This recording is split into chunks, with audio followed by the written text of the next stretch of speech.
Hello बच्चों, let's read a given question. The question says a geostationary satellite is orbiting the Earth at a height of 6 r above the surface of the Earth.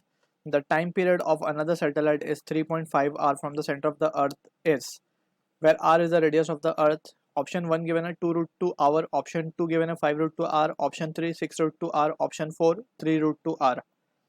So to understand the question, we need to understand about the concept of periodic time of a satellite या फिर time period of a satellite. We can say, let's suppose we have a earth surface. This is our earth having mass capital M and radius capital R, and from it at some height, let's say from the surface of the earth,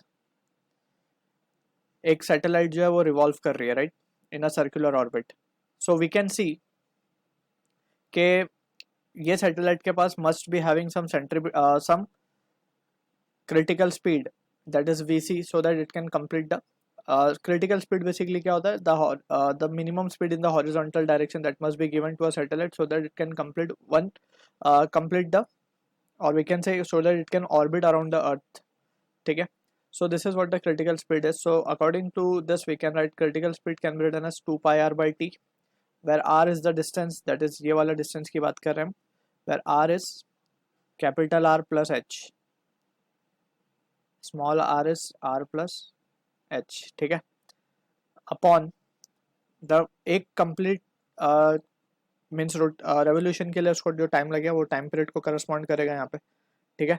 so this will be the case, and we know के जो critical speed का formula आता है that is under root G M by R, G M upon R, and that will be equals to 2 pi r by t. On solving this squaring and taking the constant term, हमें एक relation मिलता है t square is proportional to r cube, which is also known as the Kepler's third law, जिसको हम law of period भी कहते हैं. ठीक है. So t square is proportional to r cube, that is what the relation we need to be keeping in mind.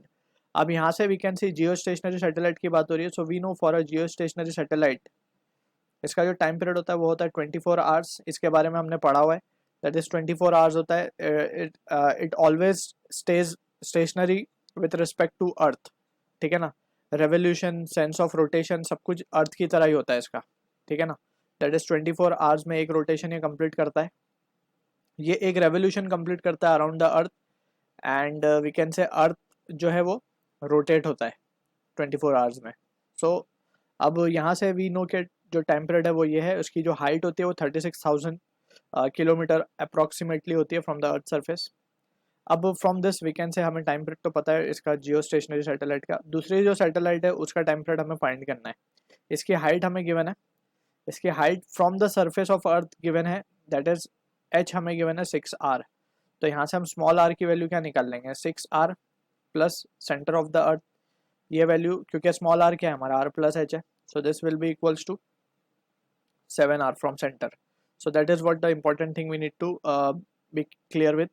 अब यहाँ से just we can use the relation, that is we can write tg means time period of geostationary satellite upon time period of that satellite जिसका हमें time period find करना है. तो t हमें find करना है यहाँ पे, square can be written as r. अगर हम बात करें तो जो जियोस्टेशनरी सैटेलाइट है वो 7r पे है, एंड जो ये है वो 3.5 r फ्रॉम द सेंटर, यानी कि 7/2 लिख सकते हैं इसको r का cube.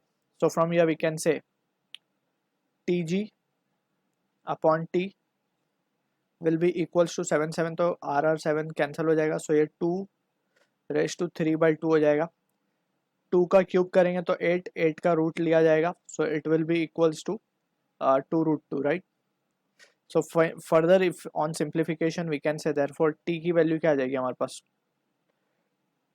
Time period of geostationary satellite that is 24 r divided by 2√2, that will be equals to 12/√2.